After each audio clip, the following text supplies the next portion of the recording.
Hey everyone, welcome back to Sarah's Bites. I'm so excited about today's recipe because I love homemade biscuits and I'm sure you guys are gonna love this recipe once you give it a try at home. It's super easy to make, so let's get started.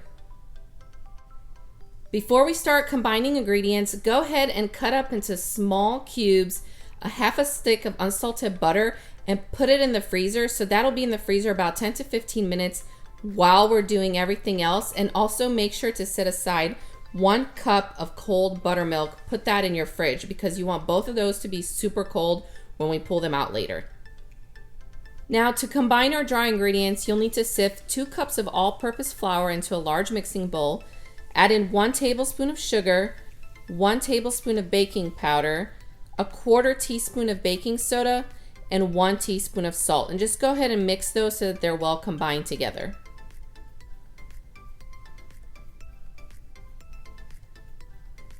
Now you'll go ahead and pull that butter out of your freezer and we're gonna go ahead and work that into the flour. I actually broke the handle off my pastry cutter, which is way easier to use, so I ended up having to use a large fork. So if you do have a pastry cutter, I suggest using that because it does, especially as that butter freezes, it gets hard, it does help to break it up.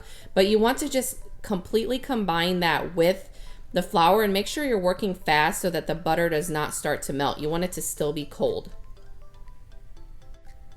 Next up, grab your buttermilk out of the fridge and go ahead and just pour that little by little. I don't like to dump all of it in there at once. I like to just work it a little bit at a time with the flour mixture. So just do that until you fully use that cup of buttermilk, and then we're gonna transfer the dough onto a lightly floured surface and we're gonna work it. If you guys end up making this recipe, please let me know in the comments below how it turned out and if you like it better than the store-bought kind.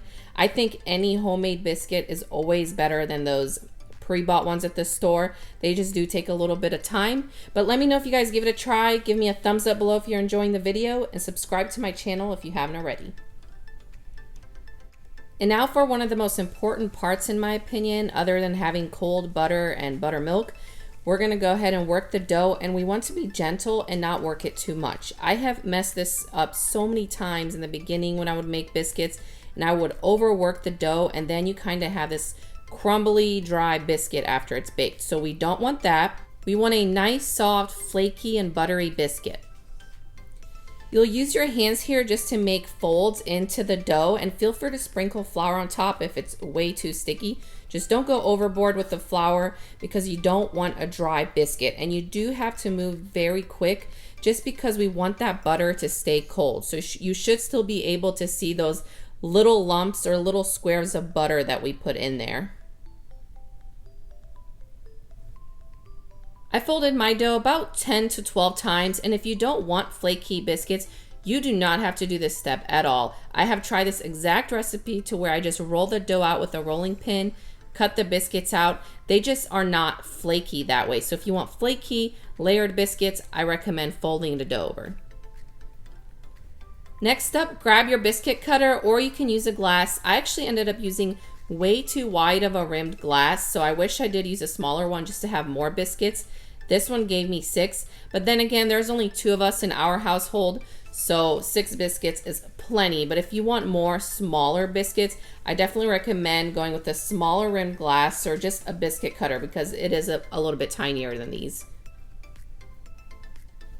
You may have to twist your glass a little bit to cut that shape out, but try to keep that at a minimum and try to just go straight down to get the shape out, and keep your dough at least 1/2 inch thick to get those tall, fluffy biscuits. And when you're reworking these scraps, just make sure to work fast so that that butter does not melt.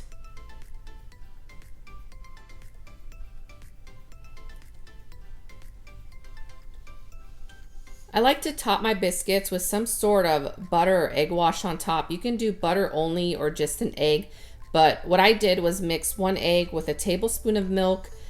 Just whisk that together, and that will be your egg wash that you put on top.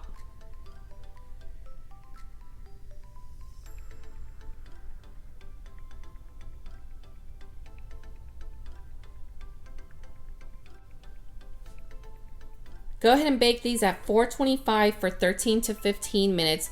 You'll see once they start to turn golden brown at the top, they're done. So make sure you do not over bake these. Mine took exactly 14 minutes. And then I do like to put mine on a cooling tray or something with airflow just so that they could start to cool off.